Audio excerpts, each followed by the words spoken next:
गांव में रहने वाली सुमित्रा देवी एक समझदार और सख्त स्वभाव की महिला थी।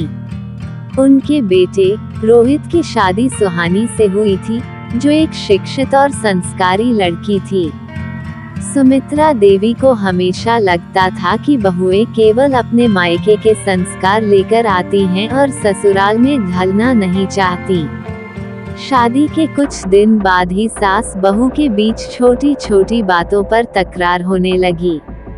सुमित्रा देवी को लगता कि सुहानी उनकी हर बात को अनदेखा कर रही है, जबकि सुहानी को लगता कि सास बिना वजह उसे तंग कर रही हैं। धीरे धीरे उनके बीच की दूरियां बढ़ने लगी। एक दिन पड़ोस की दादी माँ ने सुहानी को उदास देखकर पूछा, क्या बात है बेटी?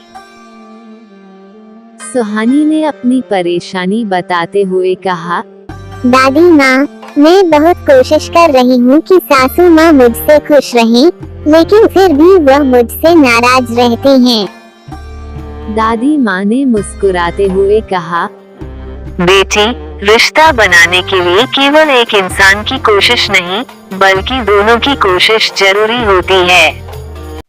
उन्होंने सुहानी को समझाया, तुम अपनी सास की पसंद नापसंद जानने की कोशिश करो, उनके साथ समय बिताओ और उनकी मदद करो। धीरे धीरे वे भी तुम्हें समझेंगी और रिश्ता मधुर हो जाएगा। सुहानी ने दादी माँ की बात को दिल से लगा लिया।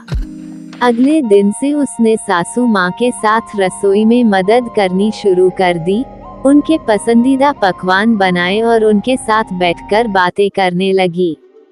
उसने ध्यान दिया कि सासू माँ को पुराने जमाने की कहानियाँ सुनाना बहुत पसंद है, तो वह रोज उनसे कुछ नया सुनने लगी। धीरे धीरे सुमित्रा देवी को भी एहसास हुआ कि उनकी बहू सच में उन्हें खुश रखना चाहती है। उन्होंने भी अपनी सोच बदली और सुहानी को अपनी बेटी की तरह मानने लगी। अब घर में पहले जैसी तकरार नहीं होती थी, बल्कि एक दूसरे के बिना दोनों का दिन नहीं कटता था।